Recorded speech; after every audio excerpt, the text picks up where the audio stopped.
Rustic itu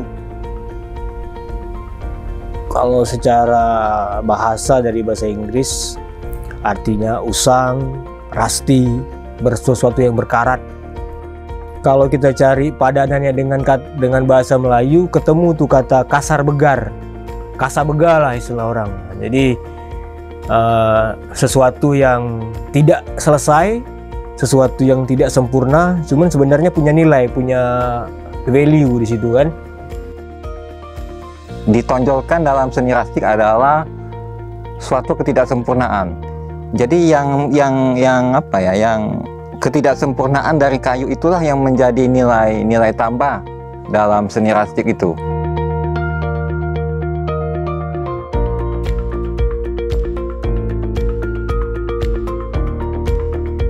Saya Al Kameli, yang dalam keseharian oleh teman-teman saya selalu dipanggil Al. Nama asli itu Kamarudin, sebenarnya biasa dipanggil Ayep. Berhubung saya tinggal di daerah pesisir yang berdekatan dengan pantai, saya selalu mencari kayu-kayu yang ada di sekitaran pantai untuk saya gunakan untuk menjadi karya-karya yang menurut saya bisa lebih bermanfaat. Ada juga sebagian teman-teman yang senang lah dengan apa yang saya lakukan. Mereka minta bantu dalam hal membuat suatu konsep untuk diterapkan di rumah mereka masing-masing. Ditanya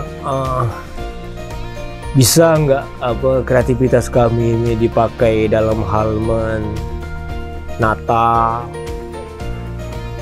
ya bisa-bisa aja sih, karena sejauh ini juga ada juga teman-teman dalam lingkaran komunitas kami yang juga pakai, dari mulai tenaga dan juga pikiran dalam hal diskusi ini kayaknya bagus dibikin apa.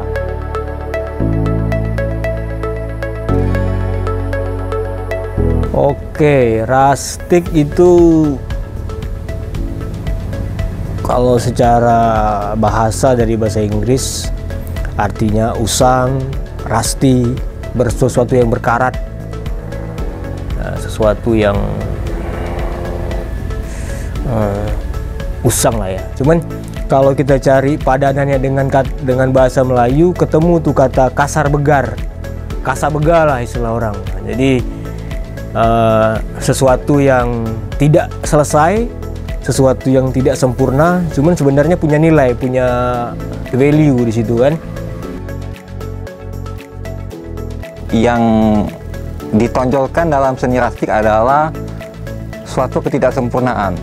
Jadi yang apa ya, yang ketidaksempurnaan dari kayu itulah yang menjadi nilai tambah dalam seni rustic itu.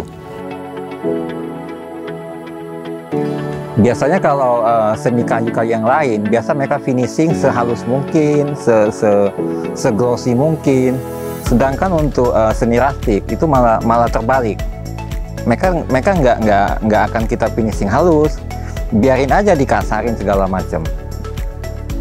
Kalau bicara produk dari seni rustic yang pernah saya hasilkan, di antaranya yang pertama yang pernah saya hasilkan itu apa namanya ya, dalam bentuk mozaik dinding.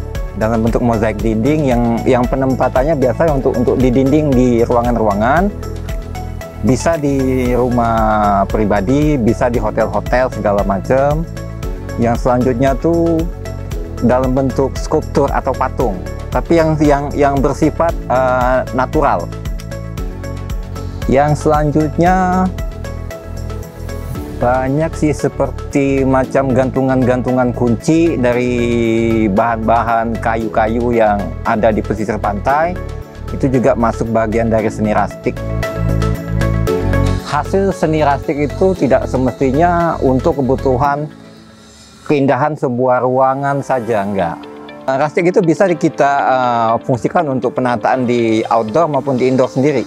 bisa digunakan untuk penataan di halaman rumah, untuk keindahan halaman rumah, tapi dengan catatan ya tetap dikombinasikan dengan ya batu dengan kayu yang saya sebutkan tadi. Plastik ini ada kaitan dengan apa namanya, pelaku ekonomi kreatif. Contoh, saya kasih contoh gini lah. Kadang-kadang saya juga selalu diminta bantu sama teman-teman di luar untuk melakukan suatu konsep sebuah pameran atau bazar, atau bisa melakukan konsep pembuatan taman dengan tema rustik di rumah-rumah pribadi.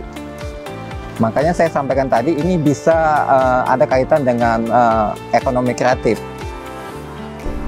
Kalau dibilang bisa hidup dari main kayu usang, saya sudah membuktikan bisa. Karena di tempat kita ini di Tanjung Pinang masih ada kok orang-orang yang mau membeli, mau membayar apa yang kita buat. Ya, contohnya yang kami buat di tempat ini, di The Forest Cafe, ini semua adalah kayu-kayu yang dikumpulkan sejak tahun 2018. Hasil yang kami buat ini dibeli oleh kawan-kawan yang ngerti barang, yang tahu barang, mereka mereka beli. Tapi barang ini berada di rumah atau di kantor-kantor kawan-kawan ini. Tak ada yang, belum ada lah yang masuk ke galeri, ya gitu kan, karena semuanya masih berupa apply art.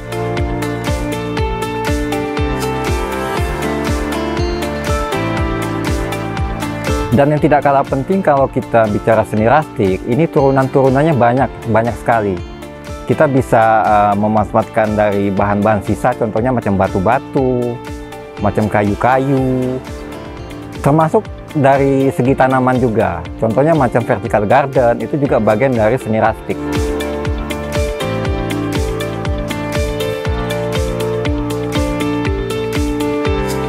Tapi pada intinya kita nih ada kegelisahan lingkungan.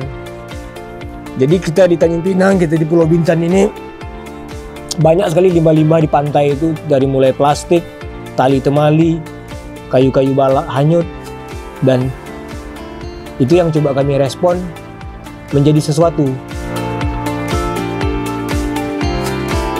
Kita harus menciptakan satu ruang publik di mana di situ semuanya ini barang dari limbah. Jadi ruang publik semuanya barang dari limbah. Itu yang menarik untuk diciptakan di tempat kita, karena itu menjadi sebuah nilai edukasi sehingga orang ngerti nilai suatu barang, nilai seni dari barang-barang usang, barang-barang tua.